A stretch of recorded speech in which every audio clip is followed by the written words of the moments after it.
এই শোনো না গো, আমাদের পুতুল ডায়েরি চ্যানেলটি সাবস্ক্রাইব করে পাশে থাকা বেল আইকনটি বাজিয়ে দিও প্লিজ। আর গল্পটি ভালো লাগলে অবশ্যই লাইক কমেন্ট করে শেয়ার করে দিও। ধন্যবাদ।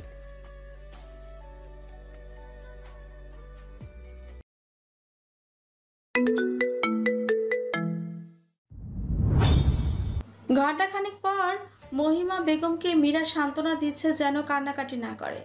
বাদে বাদে মীরার চোখেও জল ভরে আসে কান্না দেখে, তবে মাকে সান্ত্বনা দিবে ভেবে নিজে বহু কষ্টে সংযত রাখছে। মূলত মাহিরার কিডন্যাপের কথা শুনে তিনি ভেঙে পড়ে। রাফিদকে আগে খবর দিয়েছে, সে জিতানকে নিয়ে খুঁজতে বেরিয়েছে, তবে আলাদাভাবে। রাফিদ ক্ষেপে তীব্র গতিতে বাইক চালাচ্ছে, এতটাই জোরে চালাচ্ছে সিগন্যাল অমান্য করেই ছুটেছে। কিছুক্ষণ বাদে একটি ফার্ম হাউসের কাছে এসে বাইক থামায়। বড় নেম প্লেটে তেজান ভিলা লেখা ছিল, পাশে রয়েছে ঈগল আর্ট করা পাখির চিত্র। রাফিদ তেড়ে ফুড়ে প্রবেশ করে, কোনো গার্ড তাকে বাধা দেওয়ার সাহস দেখালো না। ড্রয়িং রুমে বসা তেজানও নাসিমকে তাকে দেখে সমিশয়ে হয়ে থাকায় তোয়াক্কা না করে রাফিদ দ্রুত পায়ে এগিয়ে এসে শক্তভাবে নাসিমের কলার চেপে টেনে তুলে খরগোশ গলায় বলল, কিডন্যাপ কেন করছিস মাহিরাকে? জানিস না মাহিরা আমার হার্ট বাস্টার্ড। জোরে খুশি ছুঁড়ে সোফার অন্য প্রান্তে ফেলে দেয় নাসিমকে। ভীষণ আঘাত পেয়ে গালে হাত রাখেছে। পুনরায় ধরতে নিলে জেতান উঠে দাঁড়িয়ে খেকিয়ে বলল, স্টপ নিহাজ, মাহিরাকে আমরা কিডন্যাপ করাইনি। এটা নিহালের প্ল্যানের অংশ, আর সেই প্ল্যানে তুমি পা দিয়েছ। নিয়াজ থামল, তবে তার রাগ পুরোপুরিভাবে নিয়ন্ত্রণ হয়নি এখনো। রাগান্বিত চোখে তাকালো তেজান, কঠিন স্বরে বলল, এতদিন নিজেকে লুকিয়েছ মাহিরার জন্য, অবহেলা কটূক্তি হজম করেছ মানুষের, শেষ পর্যন্ত কি পেলে? হারালে মাহিরাকে, হয়ে গেল নিহালের। তবু আমি মাহিরা চাইব সারা জীবন। চেঁচিয়ে বলল সে, পাগল হয়ে গেছো একটি মেয়ের জন্য। ভুলে যেও না তুমি কে। আমার এত বড় সাম্রাজ্যের ছোট সম্রাট তুমি। মানায় না তোমায় সাধারণ বেশভূষা। নিজেকে সৎভাবে মাহিরার সামনে উপস্থাপনা করছো, সেরকমটা পাওনি। তাহলে এখন অসৎ পথে হাসিল করে নাও, কেউ বাধা দেবার নেই তোমায়। নিয়াজ সোফায় ক্ষোভ নিয়ে বসলো। ঈগল পাখিটি ছুটে এসে তার কাঁধে স্থান নিল। মাহিরাকে প্রথম দেখার পর সেই গোপনে তাকে খুঁজে বের করেছে, তার সম্পর্কে সব জেনে নিজের অসৎ কাজ কিছুদিনের জন্য বন্ধ রেখে নিজেকে সাধারণ ও এতিমভাবে তুলে ধরেছে তার কাছে। অনাকাঙ্ক্ষিতভাবে দেখা সেই পথে কথা বলা সবই ছিল তার প্ল্যানের অংশ। তবে এত কিছু করার পরও নিহাল তাকে নিজের করেছে, এটা ভাবার পরপরই নিজেকে কোনোভাবে শান্ত রাখতে পারছে না নিয়াজ। রাগে শরীর কাঁপছে, তার মাথার রগগুলো ফুলে উঠেছে। আচমকা ফোনের রিংটোনের শব্দে বোধ হয় বিরক্ত হয়ে হাতে তুলে নিল তেজান। স্ক্রিনে অচেনা নাম্বার দেখে বিরক্ত ভাব নিয়ে রিসিভ করে প্রশ্ন ছুড়ে, হু আর ইউ? নিহাল খান। আমার বিয়ে হয়েছে। নতুন নতুন জীবনের শুভেচ্ছা জানালেন না? ওয়াই? আপনার ছোট ভাই একই কাজ করেছে। তাচ্ছিল হাসি প্রদান করেই কথাটা বলা। রাগে নাকমুখ শক্ত হয়ে এলো তেজানে, শরীর গরম অনুভব করছে, তবে কিছু বলল না। সে উৎসাহিত ভঙ্গিতে চুপ রইল। নিহাল বলল, কিডন্যাপের আইডিয়া আমার। জাস্ট রাফিদ নামের ছেলেটির আসল পরিচয় জানার জন্য ছোট্ট একটি মাস্টার মাইন্ড ছিল। বাই দ্য ওয়ে, আমার বিয়ে উপলক্ষে দুই ভাই মিলে পার্টি করুন। এই প্রান্তে আমি আমার বাসর পূর্ণ করি। Good night. গর্বিত গলায় ফের বলল। বলতে বলতে ফোন কেটে দেয় নিহাল। তেজান ফোনটি মেঝেতে সজোরে আছাড় দিয়ে ভেঙে ফেলে। নিয়াজ বড় ভাইয়ের এরূপ তীব্র রাগ দেখে বুঝতে পারে কে কল দিয়েছিল। বিক্ষিপ্ত রাগ নিয়ে নিজের কাল রাতে এসে পৌঁছালো। তেজান সোফায় বসে গরম মস্তিষ্কে জুড়ানোর প্রচেষ্টা করছে। রাত 11টায় মিলি মাহিরার ফোন থেকে মীরার কাছে ভিডিও কল দেয়। মাহিরার কিডন্যাপের বিষয়টি সংক্ষিপ্তভাবেই তাদের কাছে তুলে ধরে মিলি, এবং এও বলে দেয় এ বিষয়ে বেশি চিন্তা না করতে, কারণ এইসবের ব্যাপারে তারা বুঝবে না। রাজ্যের চিন্তা ও প্রশ্ন জড়ো হলো দুজনেই নৈশব্দেই থাকে। কেননা এর কারণ এবং উত্তর একমাত্র মাহিরা দিতে পারবে। মাহিরা জ্ঞান ফিরে নিজেকে ফুল দিয়ে সজ্জিত বিছানায় আবিষ্কার করে, দ্রুততার সঙ্গে উঠে বসে। নিজেকে এখানে দেখবে তা ভাবিনি, তবে তার ভাবনা বেশিক্ষণ স্থায়ী হয় না। নিহাল বাথরুম পরিহিত বাথরুম থেকে বের হলো। নিহালের মাকসিন আদল দেখে তার পানে একবার তাকিয়ে চোখ জোড়া কোঠর থেকে ওঠার উপক্রম হয়, তবে সঙ্গে সঙ্গে দৃষ্টি নিচু করে ফেল মাহিরা। নিহাল স্মিত হেসে নাইটি জড়িয়ে নিল বাথরুম ছেড়ে। ভেজা চুলগুলো সুন্দরভাবে হেয়ার ড্রাই দ্বারা শুকিয়ে তবে মাহিরার পাশে এসে কাছাকাছি বসলো। আলতোভাবে দুগালে হাত রেখে মাহিরার মুখ তুলল। তার চাহনি তখনও নিচু। নিহাল মাহিরার এরকম শৈলতা দেখে কোমল স্বরে শুধায়, আমার মম ব্যতীত তুমি প্রথম নারী যে আমাকে দেখার ক্ষমতা রয়েছে। লোক, তুমি তোমার মাফিয়া হাজব্যান্ডকে দেখো। মাহিরা দ্রুত বেগে নিহালের হাত সরিয়ে দিল, চোখে চোখ রেখে রাগ মিশ্রিত গলায় শুধায়, দেখার ইচ্ছে দূর, আপনাকে আপন করে নেবার ইচ্ছে শক্তি আমার নেই। এইরকম অশ্রদ্ধীয় কথা শুনে নিহাল ভেতরে ভেতরে ফুঁসে, তবে বাহিরে প্রকাশিত করল না। মুচকি হেসে উঠিয়ে দিয়ে বলল, তোমায় জীবন সঙ্গী হিসেবে চেয়েছি, বানিয়েছি।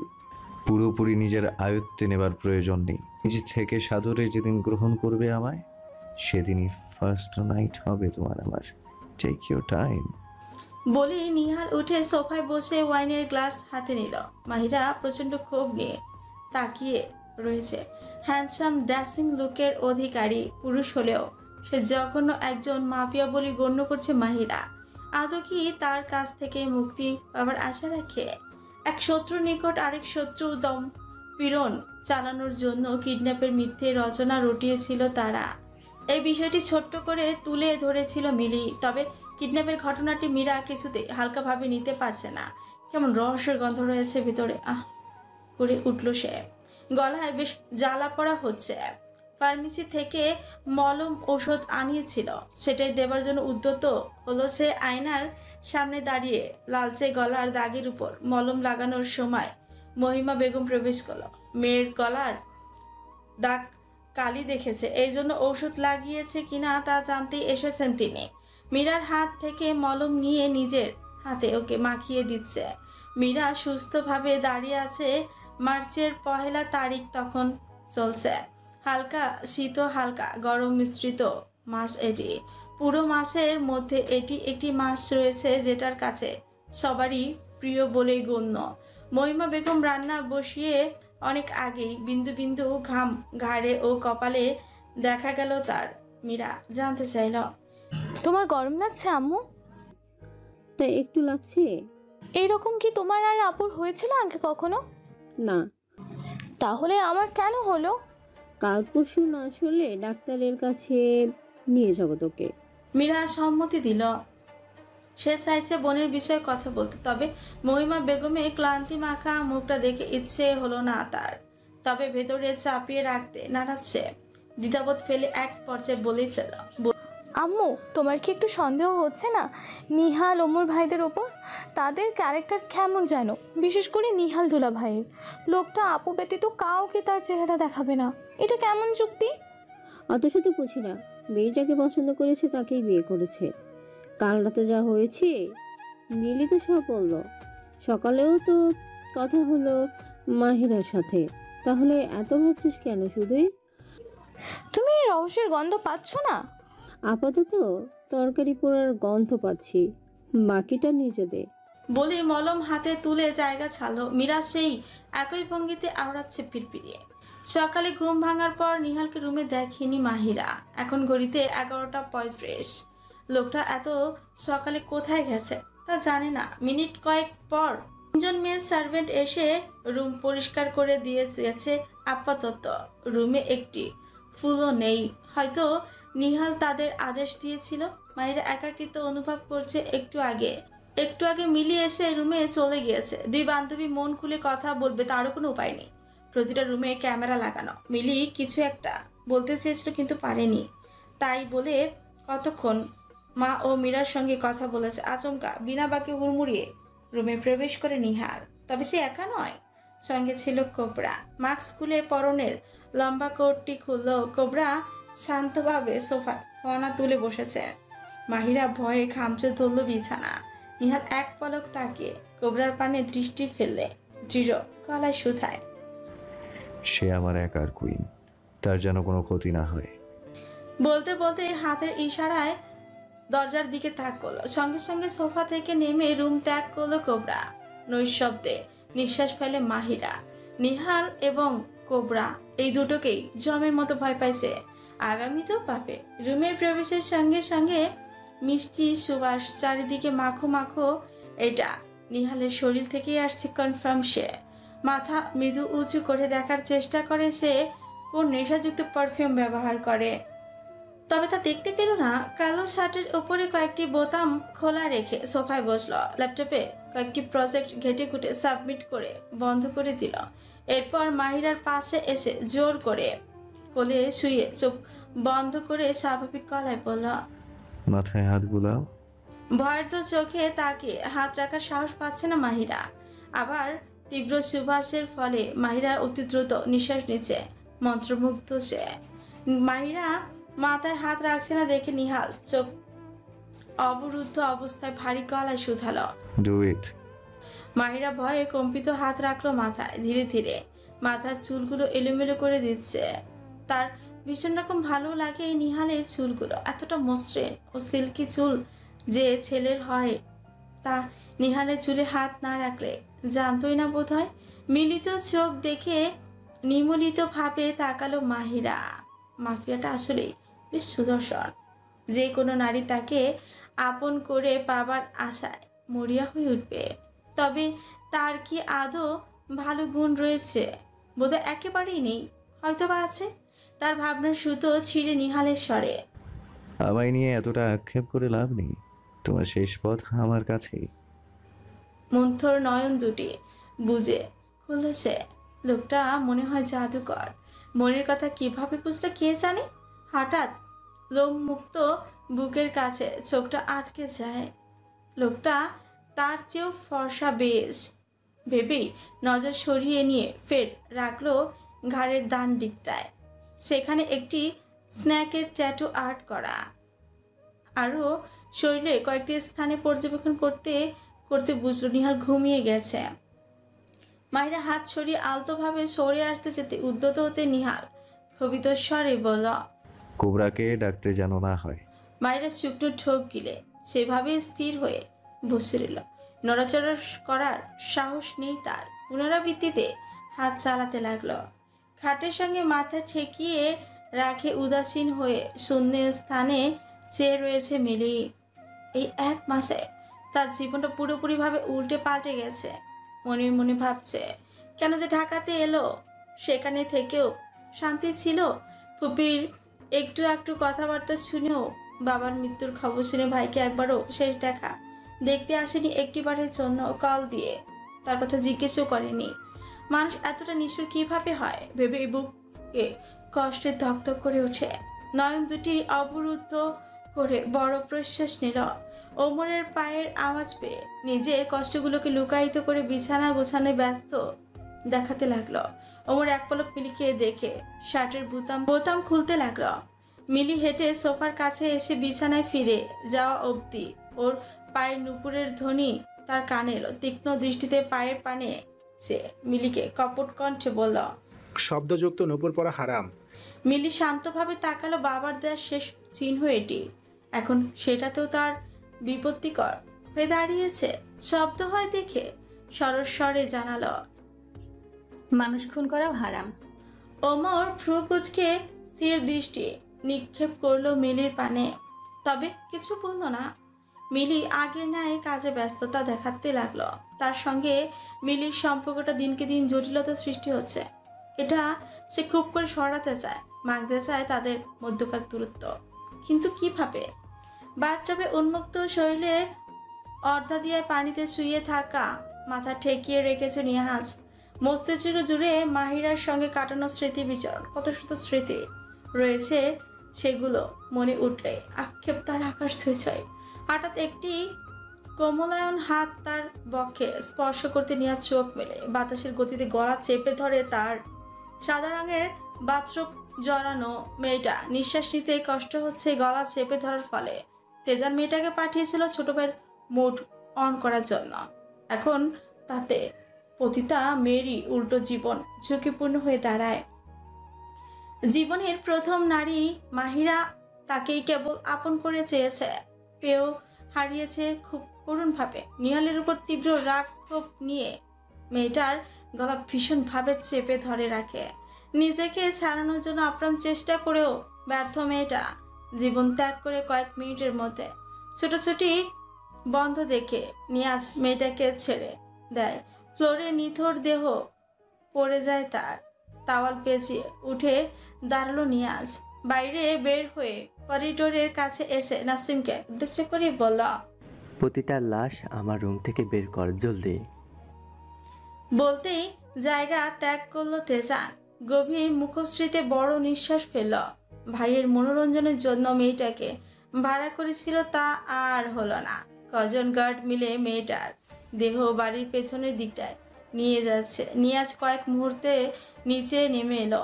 তেজানের সামনে থেকে বিনা বাক্যে চলে যাওয়ার সময় জানতে চাইল, কোথায় যাচ্ছ? আগের বাড়িতে। কেন? গতকাল সেটা কিনেছি, কাগজপত্র যাচাই বাছাই করতে যাচ্ছি। কি প্রয়োজন ছিল কেনার? মাই চয়েস। কিছু না বললে খুশি হব ভাইয়া। তোমার চয়েস মোটেও ভালো না। কখনো কারো চয়েসে প্রাধান্য দিতে শেখো, জাস্ট নিজের চয়েসকে গুরুত্ব দিও না। অকপটে বলে চলে গেল সে। তেজান তেজি চোখে শূন্য স্থানে তাকিয়ে রয়েছে। ছোট ভাইয়ের ভীষণ ভালোবাসে সে। তার অবদান সম্পূর্ণ করতে সবকিছু করতে সে প্রস্তুত। সে ছিল দুবাই, বাংলাদেশে বসবাস করে গোপনে অসৎ কাজে জড়িয়ে ছিল।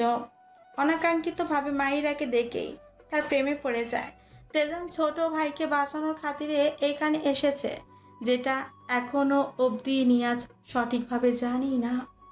গলা কাটা লাশ মেঝেতে পড়ে রয়েছে। খুব যত্নে করে ছুরি পরিষ্কার করছে নিয়াজ।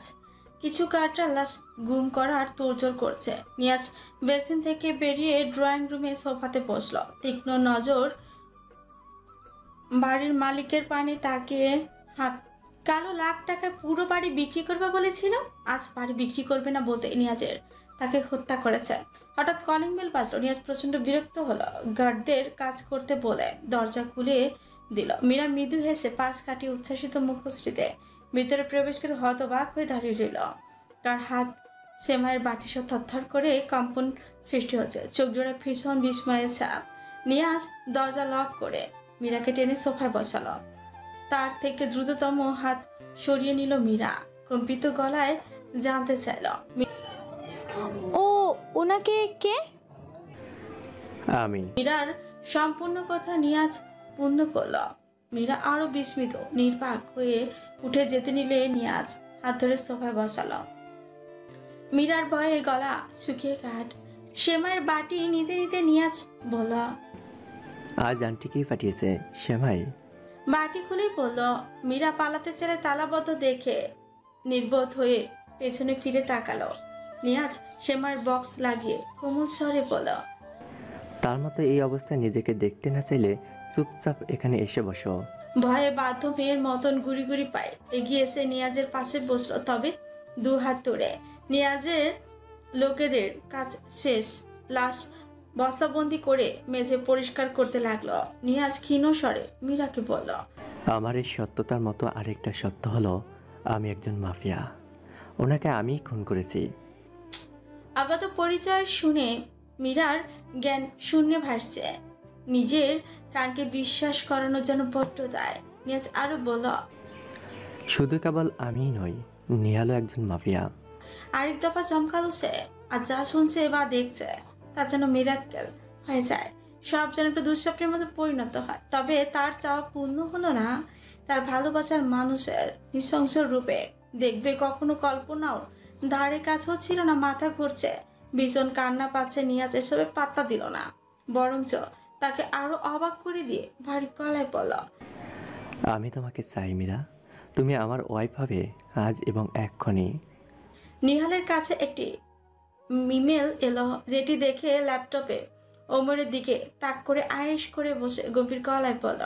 আমাকে প্রতিহত করতে মীরাকে ব্যবহার করলো। ওমর চমকিত মুখশ্রীতে রাজবাড়ির সুরে শুধালো। মীরাকেই কেন জড়ালো? কি হবে ভাই? এটা রিল্যাক্স ওমর, খুব শীঘ্রই টেক্কা পড়বে। কি মাহিরা মিলিকে জানাবো? ওর মাই জানিয়ে দিবে, বাট ওদের দুজনকে সত্যিটা জানাবে তুমি। ওমর ভ্রুকুটি করে চুপ রইল। তার মন মস্তিষ্কে উদয় হলো হাজারো চিন্তা। মাহিরা, আমি এটাই চেয়েছি যা আজ হলো। মহিমা বেগম বেশ খুশি মুখে কথাটা ফোনের ওপাশ থেকে মাহিরাকে বলল।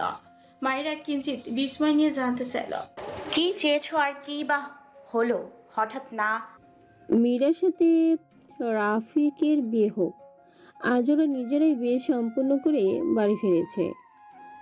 মাহিরা তেমন একটা চমকালো না, আবার না চমকেও পারছে না।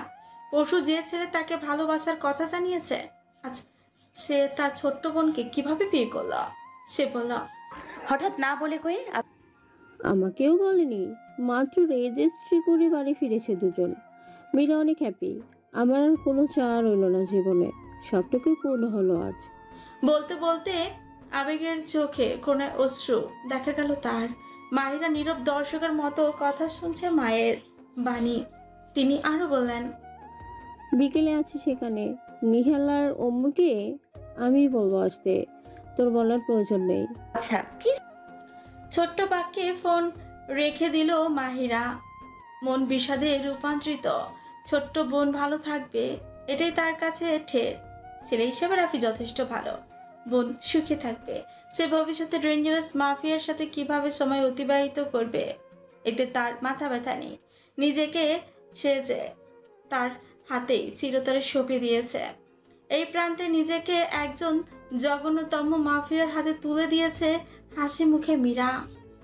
এর কারণ শুধুমাত্র তার আম্মু। বাবাকে হারিয়ে ছোটকালে মাকে হারাতে চায় না দেখে সমর্পণ করেছে ইচ্ছার বিরুদ্ধে।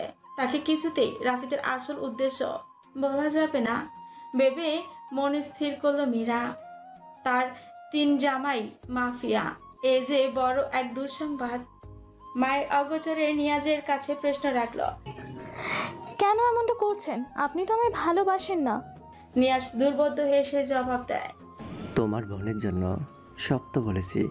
এটাও জেনে রাখো, মায়েরাকে আমি আমার করে ফেলতে চাই। আপোষে না হলে অন্য তরিকা অবলম্বন করতে চাই। সেই অবলম্বনকারী আমি। সরস গলায় জানতে চাইল। রাইট ছিল হাসি প্রদান করে বলল নিয়াজ। এক সময় তার হাসিটুকু ভীষণ রকমের প্রিয় ছিল, আর আজ এই হাসি তার কাছে জঘন্যতম লাগছে। যেন এই হাসির পেছনে হিংস্রতা লুকায়িত। তার প্রথম ভালোবাসা ভুল মানুষের সঙ্গে হয়েছে, যে কিনা নিতান্ত একজন হিংস্র মানব। বিকেলে এ বাড়িতে যেন আনন্দের জোয়ার বইছে, তবে সেটি কেবলমাত্র অজ্ঞাত মহিমা বেগমের মনেই। 3 বোন 3 জন মাফিয়ার খপ্পরে জীবিত বন্দী। এখানে আসার পূর্বে মাহিরা এবং মিলি রাফিদের আসল পরিচয় সম্পর্কে বিস্তারিত সব জানানো হয়েছে। তারা শুধু বাকরুদ্ধ হয়েছে, কেবল শুনছেই। আজ রাফিদকে নতুন রূপে দেখেছে মাহিরা ও মিলি। তার হতাশ হওয়া উচিত নাকি অবাক বোধগম্য নয়। বোনের সুখের কথা স্মরণ করে যে শোকটুকু বক্ষে দানা বুনেছিল, সেটি যেন আজ ভারী বস্তুর আঘাতে স্বচ্ছ কাচের ভাঙা টুকরো নেয় টুকরো টুকরো হয়ে গেছে। মাকে কোন বাড়িতে রাখবে ভেবেই দুবোন দোটানায় পড়ে ক্লান্ত। ড্রয়িং রুমে 3 স্থানে 3 দম্পতি বসে রয়েছে। মহিমা বেগম রান্নাঘরে উপস্থিত। নিয়াজ তাচ্ছিল্য হেসে নিহাল ওমরের উদ্দেশ্যেই বলল, একটি টোকা লাগলে দ্বিগুণ টোকা পড়বে। নিহাল শান্তভাবে চোখ বন্ধ করে খুলল। আপাতত এখানকার মুহূর্ত তাদের নাগালে নয়, নয়তো এখানেই শেষ দিন হতো নিয়াজের। ওমর ভারী গলায় শুধায়, বেশি উড়ন্ত পাখি খুব বেশি টেকসই হয় না, অতিরিক্ত বলা মানুষও বেশি দিন বেঁচে থাকে না। দুর্বোধ্য হাসল নিয়াজ। নিহাল ওমরের চোখে মুখে গম্ভীর ঈশ্বর ছাপ পরিলিখিত। 3 বোন মিলে মনে আল্লাহর নাম বারংবার জপ করছে। তারা চায় না মায়ের সামনে তাদের আসল রূপ প্রকাশে আসুক। তিনি রান্নাঘর থেকে এসে তাদের জন্য ভারী নাস্তা এনে টেবিলের সেন্টারে রেখে হাসি মুখে খেতে বলে। নিহাল দ্রুত উঠে মাহিরার কামরায় চলে এলো। মহিমা বেগম নিহালের মাস্ক না খোলার বিষয়টি জেনে নাস্তা ভেতরে নিয়ে যেতে বলল। মায়ের মন রক্ষার্থে মাহিরা তাই করলো। নাস্তা নিয়ে ভেতরে এসে পাশে ছোট্ট টুলে রাখলো। সঙ্গে সঙ্গে নিহাল উঠে দরজা শব্দ করে লাগিয়ে দিল। মহিমা কিঞ্চিত লজ্জা অনুভব করে রান্নাঘরে ফিরে গেল। ওমর স্মিত হাসল নিয়াজের পানে তাকিয়ে। এ হাসি যে নিয়াজের জ্বলন্ত আগুনকে কয়েক গুণ বাড়িয়ে দিল। ঈর্ষার ফেটে যাচ্ছে। কয়েক সেকেন্ড দেরি না করে মীরার রুমে এসে পৌঁছায়। মীরা দৃষ্টি নত রেখে নীরবে ফুঁপিয়ে ওঠে। মিলি দ্রুত কাছে এসে বুকের সাথে মিশিয়ে নিয়ে শান্ত করার চেষ্টা করে। খা মীরা, আন্টি দেখলে সমস্যা হবে। আপু, আমি কিছু বিশ্বাস করতে পারছি না। তারা চুপ চুপ, কিছু বলার প্রয়োজন নেই। আমাদের দুর্ভাগ্যকে সৌভাগ্য হিসেবে সাদরে গ্রহণ করে নিই বোন। ওমর মিলির কথাটা শুনে কিছু বলল না। শান্তভাবে ফোনে স্ক্রল করছে সে। তার জন্য প্রক্ষেপই নেই। মিলি নিবিড় চোখে তাকিয়ে বড় নিঃশ্বাস ত্যাগ করল। পুরোটা সময় জুড়ে তাদের তিনজনকে চুপচাপ দেখে মহিমা বেগম কিছু একটা আঁচ করতে পেরে খাওয়া শেষে মাহিরাকে রান্নাঘরে একা পেয়ে তিনি ধীরে গলায় জানতে চাইল, এমন কোনো বিষয় আছে যেটা আমি জানি না? মায়ের প্রশ্নে থতমত খেয়েও সামলে নিয়ে হাসি মুখে বলল, মাহিরা বলো আম্মু। আরে তেমন কিছু না। ওমর ভাইয়া টুকটাক কথা বললেও নিহাল কোনো কথাই বলে না। আমার সঙ্গেও কম কথা বলে জানো। হ্যাঁ সত্যিটা কি? হ্যাঁ আম্মু, তুমি শুধু উল্টো ভাবছো। উল্টো হলেই ভালো, তোরা সুখে থাক এটাই চাই। মৃদু হাসি প্রদান করলো। নিজের সঙ্গে নিয়ে যাবে মাকে, তবে নিয়াজ কি যেতে দিবে এটা ভেবে ফের মুখ মলিন হয়ে গেল তার। নির্জন রাত, রাস্তা থেকে বেসুরে কুকুরদের হাঁক শোনা যাচ্ছে। কেউ বা জেগে আছে, কেউ রয়েছে গভীর নিদ্রায় তলিয়ে। গভীরে ক্ষত আঘাতপ্রাপ্ত স্থানে পুনরায় আঘাত পেলে যেমন ছটফট করে ব্যথায়, তেমনি ছটফট করছে মাহিরা। নিহাল তার পাশেই ঘুমিয়ে আছে। ভীষণ অস্বস্তি লাগছে তার। একজন মাফিয়ার সঙ্গে জীবন অতিবাহিত দূর একই বিছানায় রাত্রি যাপন করার মতো মুহূর্ত নিহালের নড়াচড়া অনুভব না পেয়ে বিছানা থেকে নেমে যায়। বালিশ নিয়ে ফ্লোরেগা এলিয়ে দেয়। সে প্রতি রাতেই এভাবেই শুয়েছে। তবে অবাক করার বিষয়, সকালে নিজেকে বিছানায় আবিষ্কার করেছে, কিন্তু তবুও এই বিষয় সে পাত্তা দেয় না। সে জানে নিহাল তাকে মধ্যরাতে বিছানায় শুইয়ে দেয়। অন্য প্রান্তে মিলিও মীরার অবস্থাও একই রকম। কারো মনে সুখ শান্তির ছিটে ফোটাও নেই। নেই চোখের পাতায় ঘুম। অশ্রুসিক্ত নয়নে তাকিয়ে রয় অন্ধকার শূন্য স্থানে। সকালেই বাড়ি ফিরে তারা। তবে মহিমা বেগম মাহিরার সঙ্গে যায় না। তিনি একাই সেই বাড়িতে থেকে যায়। অবশ্য মীরা ওই বাড়িতে ছিল, যে বাড়িতে নিয়াজ জবরদস্তি কিনেছে, ওই বাড়িটিতে। এই বিষয়ে তারা কেউ অবগত নয়।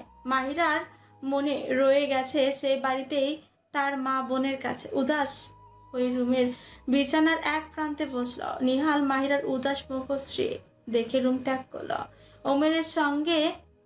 ওমরকে সঙ্গে নিয়ে বাহিরে বেরিয়ে এলো।